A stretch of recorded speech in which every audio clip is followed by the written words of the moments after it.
संदर्भ में जो सबसे महत्वपूर्ण आज का हम लोग का टॉपिक है रिहेबिलिटेशन काउंसिल ऑफ इंडिया, भारतीय पुनर्वास परिषद। विशेष शिक्षा के संदर्भ में हम बात कर रहे हैं और विशेष शिक्षा के संदर्भ में जो सबसे महत्वपूर्ण संस्था है, जो सबसे महत्वपूर्ण ऑर्गेनाइजेशन है, जो पूरे भारतवर्ष में विशेष शिक्षा के संदर्भ में और जो भी पर्सनल डिसेबल्ड हैं उन सभी के लिए पुनर्वास का कार्य करती है, उस संस्था के बारे में, उस ऑर्गेनाइजेशन के बारे में आज हम लोग थोड़ी बात करेंगे, जो कि RCI rehabilitation council of India के नाम से जानी जाती है, भारतीय पुनर्वास परिषद। सबसे पहले हम इसकी संरचना की बात कर लें, किस प्रकार आरसीआई का निर्माण हुआ। 1986 में आरसीआई नाम से एक registered society, rehabilitation council of India के नाम से, ये एक रजिस्टर्ड सोसाइटी के नाम से 1986 में रजिस्टर्ड हुई संस्था। बाद में आगे चलकर 1992 में आरसीआई एक्ट को पार्लियामेंट में लाया गया और पार्लियामेंट के दोनों सदनों से पास होने के बाद जून 1993 में संवैधानिक संस्था के रूप में भारतीय पुनर्वास परिषद ने अपना कार्य प्रारंभ किया। तो बहुत महत्वपूर्ण है आरसीआई जो एस्टेब्लिशमेंट हुआ, तो आरसीआई एक्ट के नाम से हुआ, rehabilitation council of India act 1992 के नाम से इसको जाना जाता है। हालांकि दोनों सदनों से पास होने के बाद जून 93 में ये एक संवैधानिक संस्था के रूप में इसने अपना कार्य करना प्रारंभ किया और आगे चलकर 2000 में फिर से इस एक्ट में कुछ अमूल चूक संशोधन किए गए, तो उसको आरसीआई अमेंडमेंट एक्ट 2000 के नाम से जाना जाता है, जहां पे कुछ परिवर्तन किए गए आवश्यकता के अनुरूप। तो ये एक कानूनी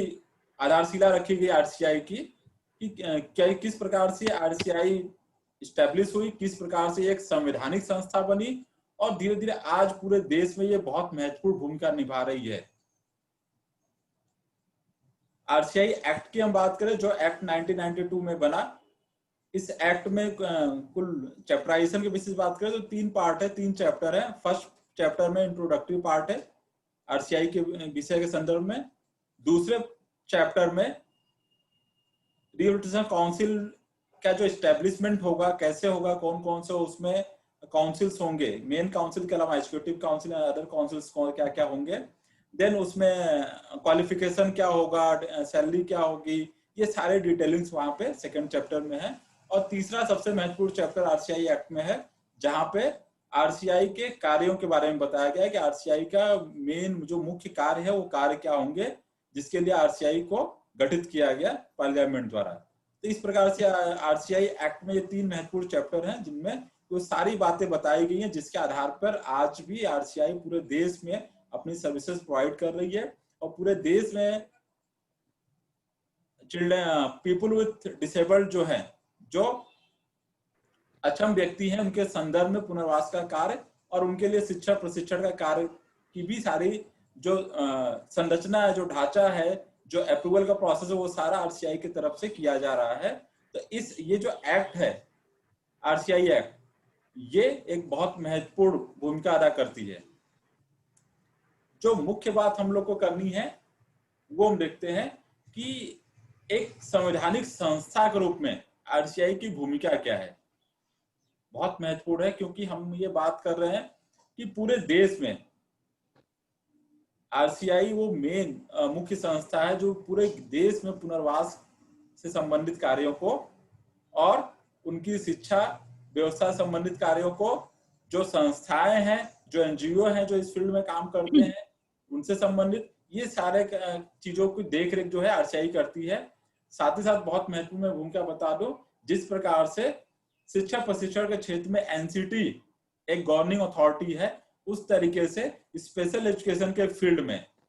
जो गवर्निंग अथॉरिटी है, जो एफिलेटिंग एजेंसी है, वो आरसीआई ही है। इस तरीके से आरसीआई की एक बहुत महत्वपूर्ण भूमिका है। तो चलिए आगे चलते हैं हम लोग। ये जो आरसीआई एक्ट 1992 बना, इसने काउंसिल को, आरसीआई काउंसिल जो है काउंसिल को बहुत महत्वपूर्ण शक्तियां प्रदान की। वो शक्तियां क्या है? एक तो उसमें महत्वपूर्ण है कि जो भी प्रोफेशनल्स होंगे, क्वालिफाइड प्रोफेशनल्स, इट मींस ऐसे लोग जो पर्सन जो डिसेबल्ड, जो अक्षम व्यक्तियों के लिए उनसे उनकी वेलफेयर से संबंधित उन्होंने कोई योग्यता ली है, उस योग्यता के आधार पर उनको रजिस्टर्ड किया जाएगा। इट मींस एक तरीके से लिस्टिंग की जाएगी, रजिस्ट्रेशन होगा कि ऐसे कौन से लोग हैं जो पर्सन विद डिसेबल्ड को training and other facility provide करने में एज ए प्रोफेशनल अपनी सर्विसेज दे सकते हैं। जिस तरीके से अलग अलग सेवा क्षेत्रों में अलग अलग काउंसिल है, चाहे तो मेडिकल काउंसिल हो, MCI medical council of India, bar council हो, ठीक है, ऐसे डिफरेंट डिफरेंट काउंसिल है जो अदर व्यवसायिक क्षेत्रों में, प्रोफेशनल क्षेत्रों में उसके जो प्रोफेशनल्स हैं उनको संगठित करने के लिए, उनको जोड़ने के लिए, उनके और विकास के लिए कार्य करती है। इस प्रकार से पुनर्वास के क्षेत्र में भारतीय पुनर्वास परिषद भी कार्य करती है और पहले ही इसको शक्तियां प्रदान की गई कि ये जो क्वालिफाइड प्रोफेशनल्स हैं, जो पर्सन डिसेबल्ड को ट्रेन कर सकते हैं, उनको ट्रेनिंग देते हैं, उनको सर्विसेज प्रोवाइड करते हैं, उनको रजिस्टर्ड करेगी, उनका एक रजिस्टर मेंटेन करेगी। जिसको कि हम और डिटेल भी हम बात करें तो आरसीआई के पास एक CRR सेंट्रल रिहेबिलिटेशन रजिस्टर होता है, जिसमें जो भी प्रोफेशनल क्वालिफाइड है, उन्होंने कोई प्रशिक्षण प्राप्त किया है, जिसके आधार पर वे पर्सन विद डिसेबल्ड को और चिल्ड्रन विद डिसेबल्ड को वो ट्रेनिंग एंड सर्विसेज प्रोवाइड कर सकते हैं, तो उनको वहां पर रजिस्ट्रेशन कराना अनिवार्य होता है। पूरे भारतवर्ष में जिस किसी ने भी ऐसा कोई प्रशिक्षण प्राप्त किया है और वो उस क्षेत्र में सेवा कार्य करना चाहता है, तो उसके लिए अनिवार्य है कि वो आरसीआई के CRR रजिस्टर में अनिवार्य रूप से अपना रजिस्ट्रेशन कराए। जिस किसी का भी यदि आरसीआई में रजिस्ट्रेशन नहीं है लीगली, वो कोई भी व्यक्ति वो पूरे भारतवर्ष में अपनी सेवाएं प्रदान नहीं कर सकता पर्सन विद डिसेबिलिटी के फील्ड में उनसे संबंधित। क्यों? क्योंकि आरसीआई वो संस्था है जो डिसाइड करती है कि आप प्रशिक्षण देने की योग्यता आप में है कि नहीं है। कोई भी जाके उनको सेवाएं, जो अनट्रेंड है, जिसको नहीं पता, वो जाके उनको सेवाएं नहीं दे सकता। जैसे शिक्षक बनने के लिए कुछ योग्यताएं निर्धारित है और उनका निर्धारण कौन करता है? एनसीटी करती है। एनसीटी का एक स्टैंडर्ड है, पैरामीटर है, क्वालिफिकेशन पैरामीटर है, उसके बेसिस पे ही टीचर की योग्यता का निर्धारण होता है और फिर कोई व्यक्ति टीचर के रूप में शैक्षणिक संस्था में कार्य कर सकता है। इसी तरीके से रिहेबिलिटेशन के फील्ड में आरसीआई को ये पावर है, ये शक्तियां मिली हुई हैं कि वो ऐसे प्रोफेशनल को रजिस्टर्ड कर अपने यहाँ, और केवल आरसीआई रजिस्टर्ड प्रोफेशनल ही इस फील्ड में आगे प्रोफेशनली अपनी सर्विसेज दे सकते हैं, अन्यथा गैर कानूनी माना जाएगा और उनके खिलाफ दंडात्मक कार्रवाई भी आरसीआई कर सकती है लीगली। दूसरी महत्वपूर्ण शक्ति की बात है, पूरे भारतवर्ष में पर्सन डिसेबल्ड जो है उनकी शिक्षा व्यवस्था से संबंधित जो कोर्सेज होगा, जो प्रोग्राम होंगे, उनका एफिलिएशन आरसीआई करेगी। उन कोर्सों का, उन कार्यक्रमों का जो एफिलिएशन है वो आरसीआई करेगी और आरसीआई एक स्टैंडर्डाइज सिलेबस, एक स्टैंडर्डाइज पाठ्यक्रम, मानकीकृत पाठ्यक्रम का निर्माण करेगी, जिसके आधार पर पूरे भारतवर्ष में person with disabled and children with disabled के लिए जो कोर्सेज एंड प्रोग्राम चलाए जाएंगे वो उन्हीं निर्धारित पाठ्यक्रमों के आधार पर ही चलाए जाएंगे। अन्य महत्वपूर्ण बात यह है, आरसीआई ऐसा कोई भी व्यक्ति जो विदाउट क्वालिफिकेशन या विदाउट एनी रिकॉग्नाइज्ड क्वालिफिकेशन, जिसको कि आरसीआई रिकॉग्नाइज करती है कि जो व्यक्ति इस योग्यता को धारण करता है वही सीआरआर रजिस्टर में रजिस्टर्ड हो सकता है आरसीआई में और वही सेवाएं देगा। तो ऐसा कोई व्यक्ति जिसने ऐसी कोई योग्यता धारण नहीं की है, जिसका रजिस्ट्रेशन आरसीआई रजिस्टर में नहीं है, ऐसा कोई भी व्यक्ति यदि देश में कहीं भी पर्सन विद डिसेबल्ड को ट्रेनिंग देता है विदाउट एनी प्रॉपर क्वालिफिकेशन, तो आरसीआई उसके अगेंस्ट कार्रवाई कर सकती है। और आरसीआई को संवैधानिक रूप से ये शक्तियां प्रदान की गई हैं कि आरसीआई पूरे देश में ऐसे किसी भी व्यक्ति के अगेंस्ट कार्रवाई कर सकती है कानूनी रूप से। अन्य महत्वपूर्ण शक्ति के रूप में आरसीआई के पास स्पेशल प्रोफेशनल्स, स्पेशल टीचर्स के ट्रेनिंग प्रोवाइड करने की भी शक्तियां प्राप्त हैं। रिहेबिलिटेशन काउंसिल के तरफ से पूरे भारतवर्ष में जो भी रिहेबिलिटेशन प्रोफेशनल्स हैं, स्पेशल टीचर्स हैं, ट्रेनी टीचर्स हैं, या फिर स्कूल टीचर्स हैं, या फिर अन्य कोई प्रोफेशनल्स, चाहे वो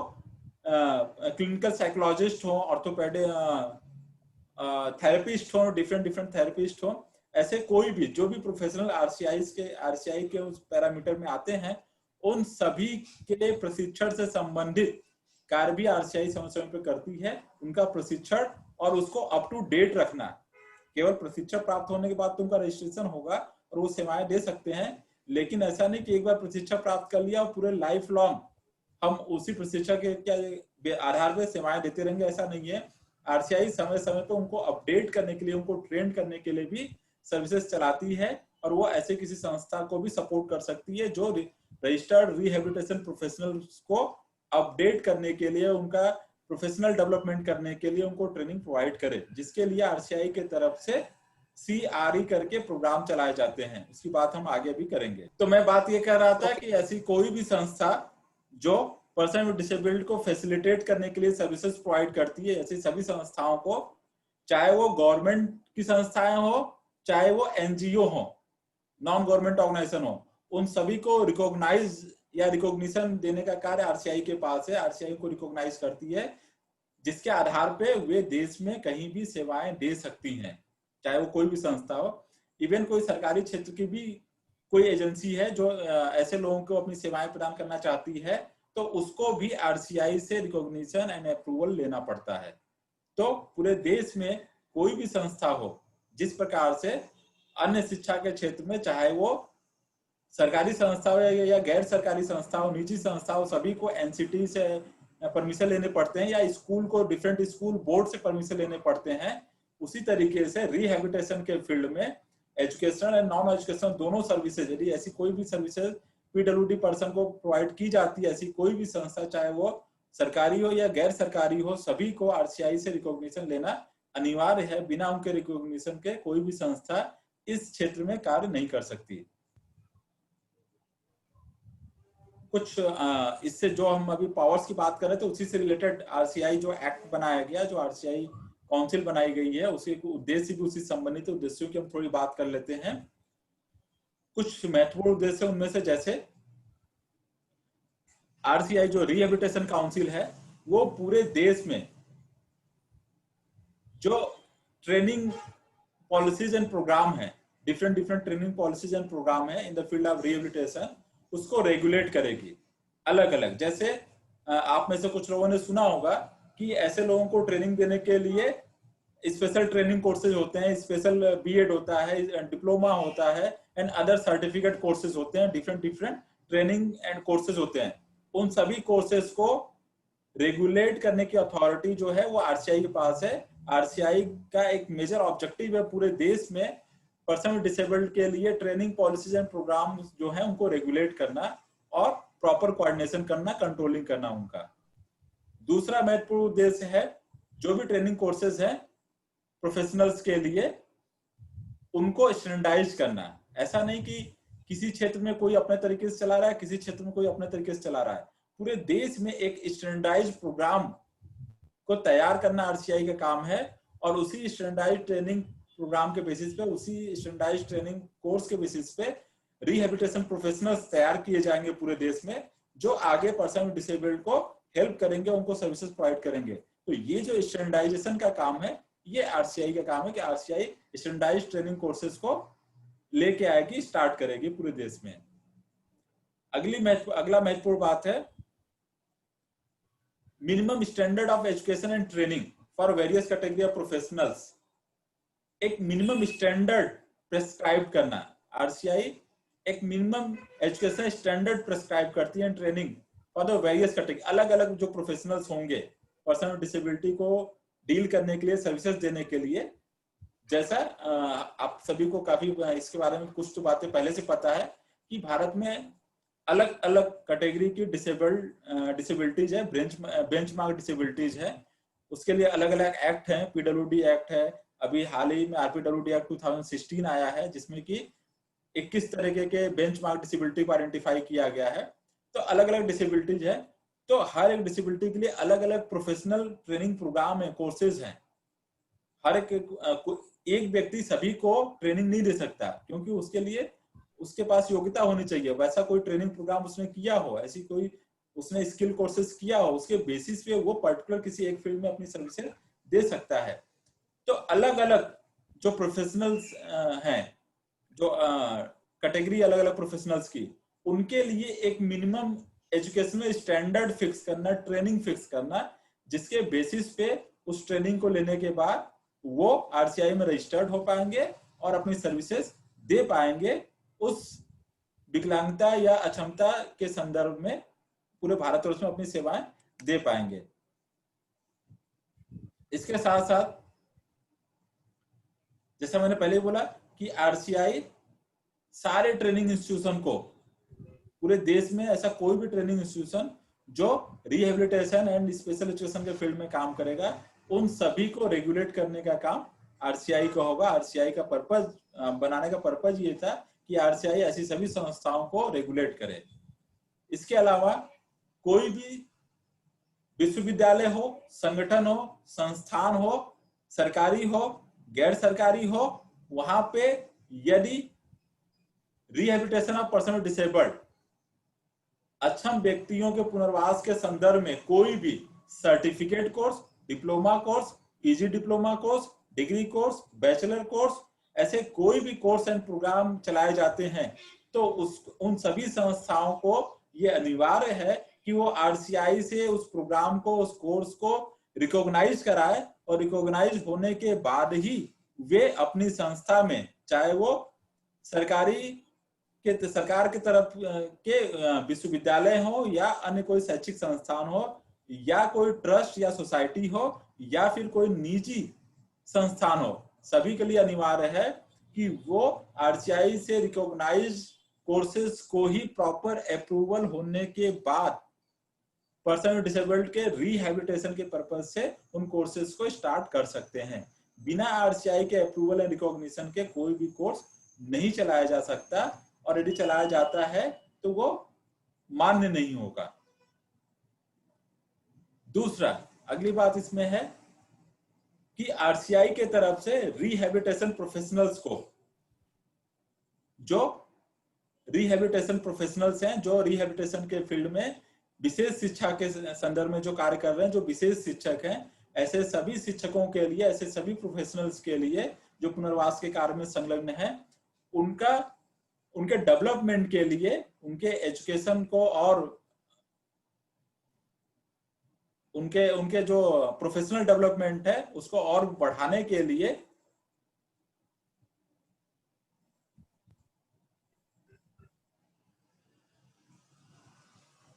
जो भी पर्सन रिहेबिलिटेशन के फील्ड में, स्पेशल एजुकेशन के फील्ड में कार्य कर रहे हैं, चाहे वो विशेष शिक्षक हो, चाहे वो अन्य कोई प्रोफेशनल्स हो, उनका प्रोफेशनल डेवलपमेंट करने के लिए आरसीआई के तरफ से सीआरई प्रोग्राम चलाए जाते हैं, जिससे उनका कैरियर प्रोफेशनल डेवलपमेंट हो पाए। इसके लिए आरसीआई उस फील्ड के अलग अलग संगठनों के साथ कोलैबोरेशन करती है, उनको रिकॉग्नाइज करती है, जिसके बेसिस पे वे रिहेबिलिटेशन से संबंधित कार्यक्रम को चला सकते हैं। इसके साथ साथ आरसीआई का कार्य यह है,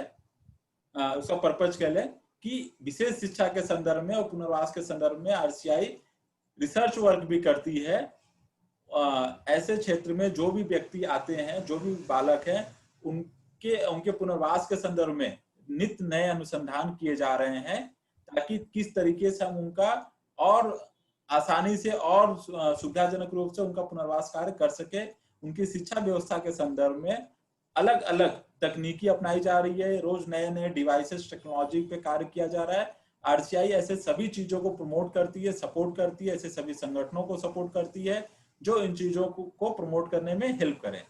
तो ये कुछ बेसिक ऑब्जेक्टिव्स है आरसीआई के, जिसके लिए रिहेबिलिटेशन काउंसिल ऑफ इंडिया को एस्टेब्लिश किया गया है।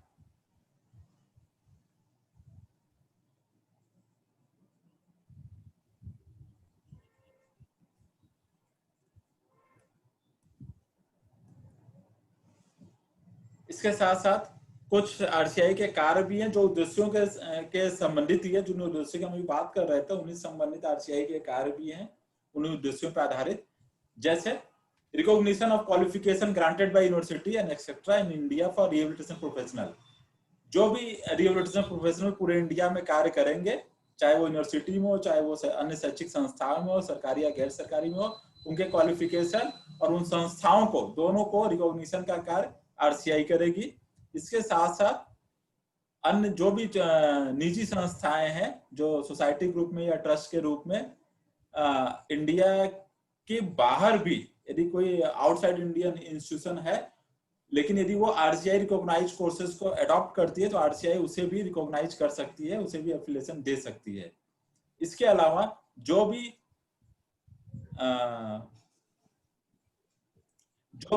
पर्सन्स जो इनरोल्ड हैं आरसीआई के थ्रू, उन सभी को फैसिलिटेट करने के लिए, उन सभी को एक तरीके से सपोर्ट करने के लिए आरसीआई कार्य करती है। इसके अलावा आरसीआई विड्रॉल और रिकॉग्निशन भी कर सकती है। आरसीआई जिन संस्थाओं को, चाहे वो सरकारी या गैर सरकारी हैं, उनको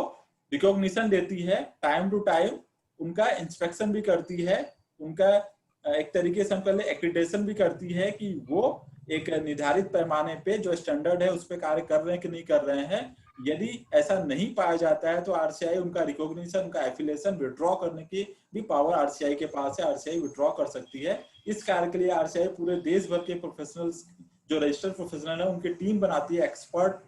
की टीम होती है, जो एक्सपर्ट पूरे इंडिया में अलग अलग संस्थानों पे एक निर्धारित समय अंतराल पे वो विजिट करती है, इंस्पेक्शन करती है, जिसके आधार पे वो अपना रिपोर्ट देती है। और यदि वो रिपोर्ट जो है स्टैंडर्ड अप टू मार्क नहीं है तो ऐसी संस्थाओं के रिकॉग्निशन को विड्रॉ भी करने की कैपेसिटी आरसीआई को है। और यदि वो अप टू दी मार्क है तो आरसीआई उनको फर्दर आगे कार्य करने के लिए अनुमति प्रदान करती है। आरसीआई किसी भी संस्था को लाइफ लॉन्ग रिकॉग्निशन नहीं देती है कि एक बार संस्था ने अपना स्टैंडर्ड मेंटेन किया तो उसके आजीवन वो संस्था उस क्षेत्र में कार्य कर सकती है, ऐसा नहीं है। आरसीआई अलग अलग संस्थाओं को उनकी कार्यशैली के अनुसार, उनकी जो आधारभूत संरचना है, उनकी जो वहां पे सुविधाएं हैं, जो वहां पे फैसिलिटी अवेलेबल है, उन सभी के आधार पे आरसीआई उनको 1 साल से लेके 5 वर्ष या 7 वर्ष तक रिकॉग्निशन देती है। किसी को 1 साल, किसी को 2 साल, किसी को 3 साल, ये डिपेंड करता है कि उनके पास जो भी रिसोर्सेज हैं वो कैसे हैं। और उस निर्धारित समय अवधि के पश्चात उन सभी को फिर से रिन्यूअल के लिए, इंस्टीट्यूट को भी रिन्यूअल के लिए, रिकॉग्निशन के लिए प्रोसेस करना होता है और आरसीआई विजिट टीम उसको विजिट करके अपनी रिपोर्ट देती है। और यदि वो सही दिशा में है, स्टैंडर्ड को मेंटेन कर रहे हैं, तो उनको रिन्यूअल दिया जाता है, फिर आगे 2 साल, 5 साल के लिए, 3 साल के लिए, जैसा भी हो। अन्यथा उनके रिकॉग्निशन को आरसीआई विड्रॉ कर सकती है। ये बहुत महत्वपूर्ण शक्ति आरसीआई के पास मौजूद है। इसके अलावा RCI rehabilitation, central rehabilitation register maintain करती है। मैंने पहले भी आपको बताया कि ये बहुत महत्वपूर्ण, पूरे देश में जो भी लोग इस फील्ड में कार्य करना चाहते हैं और उन्होंने निर्धारित, आरसीआई की तरफ से निर्धारित योग्यताओं को धारण करते हैं, ऐसा कोई भी कोर्स या प्रशिक्षण उन्होंने किया है और उसके आधार पे हुए देश में कहीं भी अक्षम व्यक्तियों के लिए, बालकों के लिए अपनी सेवाएं प्रदान करना चाहते हैं, तो सबसे पहले उनको आरसीआई के इस CRR, सेंट्रल रिहेबिलिटेशन रजिस्टर में अपना रजिस्ट्रेशन कराना अनिवार्य होता है, जिसमें विभिन्न श्रेणियां बनी हुई है। जिस श्रेणी से संबंधित योग्यता आप धारित करते हैं उस श्रेणी में आपका रजिस्ट्रेशन होगा और उसी श्रेणी में आरसीआई आपको रिहेबिलिटेशन प्रोफेशनल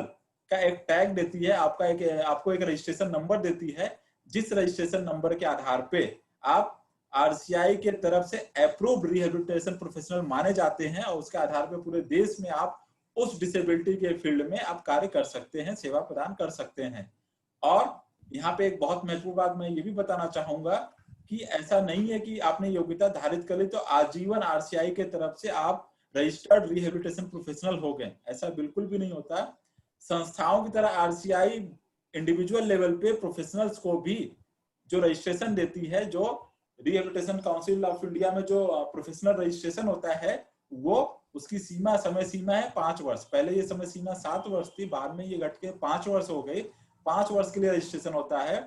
5 वर्ष की अवधि समाप्त होने के पश्चात पुनः आरसीआई में रिन्यूअल के लिए प्रोसेस करना होता है और उस टाइम पे आपको दिखाना होता है कि पिछले 5 सालों में आपने क्या क्या सेवाएं दी और आपने अपने प्रोफेशनल डेवलपमेंट के लिए और कौन से फर्दर कोर्सेज किए हैं। जैसे एजुकेशन और फील्ड में API स्कोर होता है, ऐसे इन the field of special education CRE point calculate किया जाता है। 5 वर्षों के दौरान 100 CRE पॉइंट होने चाहिए, उसके बेसिस पे आपके आगे का 5 वर्षों का रिन्यूअल होगा। यदि आपके 100 CRE पॉइंट नहीं होते हैं तो आपका रजिस्ट्रेशन रिन्यूअल नहीं हो सकता। ऐसी स्थिति में रिहेबिलिटेशन प्रोफेशनल्स को समस्या हो सकती है। ये बहुत महत्वपूर्ण आरसीआई का कार्य है। इसके अलावा आरसीआई प्रोफेशनल्स के लिए, जो भी प्रोफेशनल है, जो पेशेवर है, जो इस फील्ड में कार्य कर रहे हैं, उनके लिए कोड ऑफ कंडक्ट बनाती है और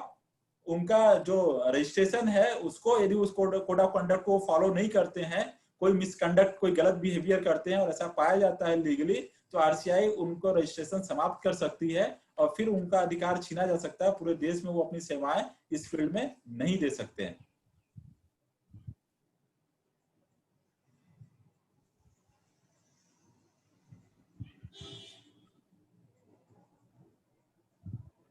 तो आरसीआई के बारे में ये बहुत महत्वपूर्ण बातें आज हमको जाननी थी कि आरसीआई किस तरीके से स्टैब्लिश हुआ, एक्ट कैसे पास हुआ, आगे अमेंडमेंट 2000 में हुआ, क्या क्या उसके उद्देश्य हैं, शक्तियां क्या हैं, आरसीआई किस तरीके से काम करती है। ये बहुत महत्वपूर्ण बातें आरसीआई के संबंध में जानने के लिए आप ऐसे जान लीजिए, पूरे इंडिया में रिहेबिलिटेशन के फील्ड में मदर ऑर्गेनाइजेशन आरसीआई है। बिना आरसीआई के सहमति के, अनुमति के, रिकॉग्निशन के, एफिलिएशन के पूरे देश में ऐसे कोई व्यक्ति पर्सन विद डिसेबिलिटी के फील्ड में कार्य नहीं कर सकता। न कोई व्यक्ति, न कोई संस्था और न ही कोई ऐसा कार्यक्रम चलाया जा सकता है। जिन कार्यक्रमों को या जिन संस्थाओं को, जिन व्यक्तियों को आरसीआई की अनुमति है, वही लीगली इस फील्ड में अधिकृत माने जाते हैं कार्य करने के लिए, सेवाएं प्रदान करने के लिए। तो आज हम लोगों को इतनी बातें करनी थी रिहेबिलिटेशन काउंसिल ऑफ इंडिया के बारे में।